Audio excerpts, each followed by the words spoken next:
ఎలా అనిపిస్తుంది? హ్యాపీ, నేను చాలా హ్యాపీ. వాడు కళ్యాణ్ డిమోన్ వీళ్ళిద్దరు నాకు లాస్ట్ ఒక 5 weeks ముందు నుంచి బాగా కనెక్ట్ అయిన పర్సన్స్ వాళ్ళు. వర్త్ అదేంటండి, మీరే కదా ఓట్లేసి గెలిపించారు. వర్తే.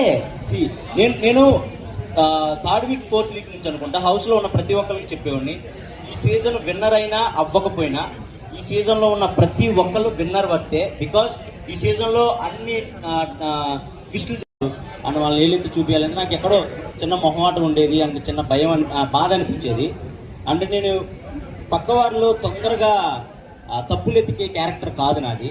సో దానివల్ల కూడా నాకు మైనస్ అయింది. నేను ఎక్కువ తప్పులు ఎత్తికేవాడిని కాదు ఎవరిలో, సర్లే మనోళ్ళే కదా ఏదో ఆడుతున్నారు కదా అలా వదిలేసేవాడిని. సో అది కూడా నాకు కొంచెం మైనస్. తనుజ మంచి అమ్మాయి, చాలా గుడ్ పర్సన్, బాగా ఆడింది గేమ్, మంచిగా రన్నరప్ అయింది. So happy and super game ఆడింది, మంచిగా ఆడింది.